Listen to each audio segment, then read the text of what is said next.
बिस्मिल्लाहिर्रहमानिर्रहीम। नाजरीन, इस वक्त GB9 न्यूज़ के स्टूडियो में हमारे मेहमान है मंजूर तूफ़ान। आप सतपारा से बिलोंग करते हैं और हर फोरम पे, हर इश्यूज़ पे ये अवामी आवाज़ बनते हुए तमाम इश्यूज़ पे ये बात करते हैं। आज हमारे स्टूडियो में मेहमान है, हम इनसे जानेंगे कि जो मौजूदा सूरत हाल है, बिजली का खालिसा सरकार है, गंदम का बहरान है और सबसे अहम इशू है वफाक और गिलगित बल्तिस्तान का एक साथ इलेक्शन ना होना। इसके अलावा ख़ुद भी ठेकेदार हैं और ठेकेदारों के मसाइल के हवाले से इनसे पूछेंगे। बिलखुसूस महकमा वाटर एंड पावर और वापडा के जो बीच जो खलिश है, यही वजह है कि क्या यहाँ बिजली की क्राइसिस है।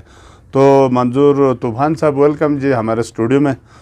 तो आप इन तमाम तर सवालात का एक जामिया सा हमारे नाजरीन को आप ज़रा बता दें कि क्या सूरत हाल है जो आज हो रहा है। जी, बिस्मिल्लाहिर्रहमानिर्रहीम। मंजूर अख्तर साहब, सबसे पहले तो मैं आपका शुक्रिया अदा करता हूँ कि आप और GB9 न्यूज़ का कि आप लोगों ने मुझे मदद किया और गिलगित बल्तिस्तान के इशूज़ के ऊपर। तो सबसे पहले मंजूर साहब, जो GB में मसाइल है गंदम का, देखिए इस वक्त वफाक की तरफ से हमें जो है 4 किलो आटा दिया जा रहा है पर नफ़र के हिसाब से। तो मैं वफाक से और हमारे जो नुमाइंदे हैं सूबे के, तो इनसे मैं गुजारिश करता हूँ, देखें हमारे पास जो है ना रिसोर्सेज बहुत हैं। अल्लाह ताला ने गिलगित बल्तिस्तान को बेशुमार नेमतों से नवाजा हुआ है। उसमें से सबसे जो इसमें हमारी नेमतों में से पहले में आता है पानी। तो अल्लाह ताला ने हमें दरिया सिंध जैसे पानी से नवाजा हुआ है और दरिया सिंध के किनारे में हज़ारों लाखों एकड़ ज़मीन बंजर पड़ी हुई है। देखिए, गवर्नमेंट ऑफ पाकिस्तान को, वफाक को और GB को मिल के इस जो बंजर ज़मीन है दरिया को डाइवर्ट करके नहरी निज़ाम बना के उस ज़मीनों को जो आज खालिसा सरकार के नाम से इसी तरीके से पड़ी हुई है, उसको आवाम जिस गांव में ये जो ज़मीनें हैं उन आवाम में तकसीम करके उनके इंतकालात बहाल करके उनके हवाले करके उनको नहरी निज़ाम दे के वहाँ पे गंदम काश्त करवाने की ज़रूरत है। अब यकीन माने हमारे हर गांव के सामने पर नफ़र 100 कनाल ज़मीन आती है। अगर उसी ज़मीन को उसी बंदू फर्दन उनके नाम पे इंतकालात करके नहरी निज़ाम बना के दिया जाए, तो अभी वफाक हमें 4 किलो गंदम दे रही है पर नफ़र। मैं वसूख से कहता हूँ 2 किलो हम वफाक को वापस करके हम पर नफ़र जो है यहाँ पे 20 से 25 किलो खुद जो है ना यहाँ से हम काश कर सकते हैं। लेकिन अफसोस की बात है कि पानी और ज़मीन होने के बावजूद हमारी ज़मीनों को खालिसा सरकार डिक्लेयर किया हुआ है। अब आप मुझे बताएं, वहाँ वफाक से हमें 4 किलो मिलता है, मेरी ज़मीन में काश नहीं कर सकता हूँ, मेरी ज़मीन के ऊपर पाबंदी है, मैं इंतकाल नहीं कर सकता हूँ, मेरी ज़मीन के ऊपर मैं पानी नहीं लगा सकता हूँ। तो आप मुझे बताएं, फिर 4 किलो आटे पर मेरा गुजारा हो सकता है?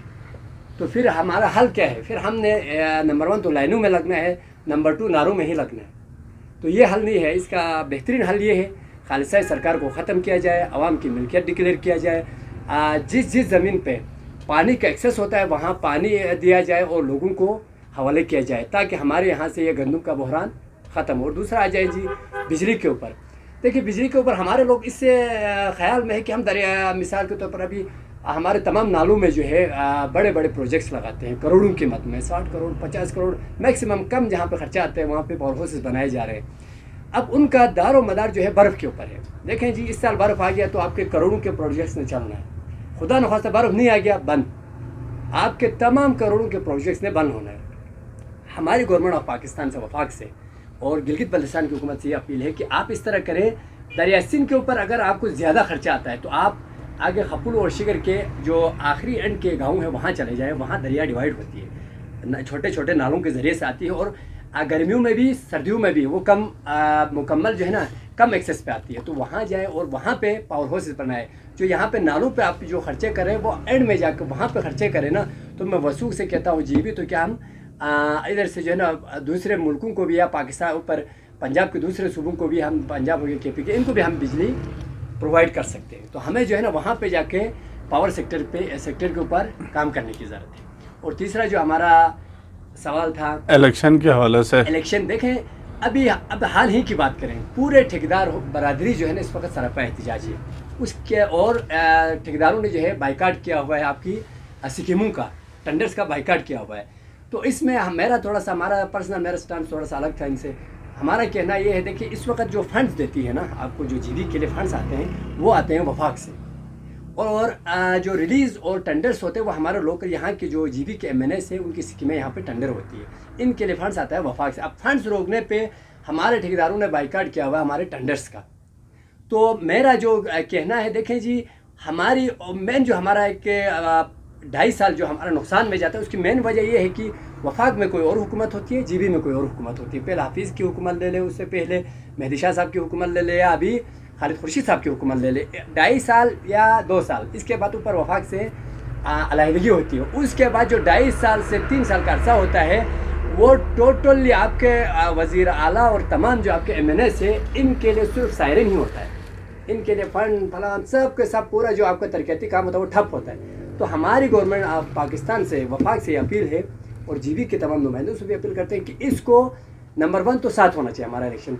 उससे ये होगा कि जो भी जीते वफाक के साथ वो ख़त्म होने से हमारे 2.5 साल जो हमारा तरक्की रुक जाती है वो हमारे जो है ना बहाल रहती है। अगर वो नहीं होता है, बिलफर्ज करें हमारे वफाक वाले या पाकिस्तान के जो नुमाइंदे हैं वो समझते हैं कि इससे कश्मीर काज के ऊपर कोई नुकसान आएगा, तो ये करना चाहिए ज़्यादा से ज़्यादा इन दोनों का जो मैक्सिमम फासला इसको 6 महीने का करना चाहिए, ताकि चले 6 महीना इसका अगर हमारा ये साथ हो जाए तो बेहतर है। नुकसान होता है, अदरवाइज़ अगर साथ हो जाए तो बिल्कुल बेहतर है। बिजली के हवाले से मंजूर साहब, वापडा और बरक़ियात की जो आपस की जो चपकलिस है वो खमियाजा जो है ना अवाम भुगत रहे हैं, इसके हवाले से आपके पास क्या तजवीज़ है? देखिए जी, हमें यहाँ पे जो है ना वैसे भी एक बिजली का बहरान है, और उसके ऊपर जो है ना यहाँ पे 2 महकमे आपस में जो है ना एक इनकी अंदर से एक खलीश है। तो इन दोनों कहते हैं ना कि 2 मुल्लाओं के बीच में जो है ना मुर्गे हराम वाली बात है, इन दो के बीच में जो है ना गिलगित बल्दिस्तान अंदरों में डूबा हुआ है। आप अभी ही बरक़ियात में चले जाओ तो वो कहेंगे जी वापडा से बात करें, आप वापडा चले जाओ तो कहते हैं जी हम इतना जो है ना वो दे रहे हैं, यहाँ से बिजली दे रहे हैं, तो आप जो है ना नीचे बरक़ियात से बात करें। तो हमारा तो गवर्नमेंट ऑफ पाकिस्तान से मुतालिबा है कि पहले जो बरक़ियात चला रहे थे यहाँ पे वाटर एंड पावर, और बड़े अच्छे तरीके से यहाँ पे बिजली का निज़ाम चला रहे थे। अब जब से वापडा आ गया, इतना बड़ा डैम बनने के बावजूद भी यहाँ पे टोटली 2 घंटा हमें बिजली मिलता है। आप मुझे ये बताएं, दुनिया में जो है आप किसी भी सूबे का या किसी भी मुल्क का जो तरक्की होती है उसका पैमाना नापने का बेहतरीन जो तरीका होता है वो आपका बिजली के ऊपर होता है, इलेक्ट्रिसिटी के ऊपर। आप देखें 2 घंटे में हम कौन सी तरक्की करेंगे? क्या हम कर सकते हैं? मुकम्मल हम जो है ना दिन ब दिन जो है ना हम मतलब आप वापडा को जो है ना यहाँ जो है ना महकमा बरक़ियात PWD के हैंड ओवर करो कह रहे हैं, आपका डिमांड है? आप जो है ना PWD के हैंड ओवर करो या PWD जो है ना उसके हैंड ओवर करें, वापडा के एक रखें, ताकि हम आवाम जो है ना डायरेक्टली उसी से हम सवाल करें, हमारे नुमाइंदे भी उन्हीं से सवाल करें, तो कहीं ना कहीं मसले का हल निकलता है। ये 2 के बीच में हम पिसे हुए। बहुत बहुत शुक्रिया मंजूर तूफ़ान साहब, आपने हमारे स्टूडियो में तशरीफ़ लाकर अवामी इश्यूज़ पर बात की। हम आपका एक दफ़ा फिर मशकूर ममनून हैं।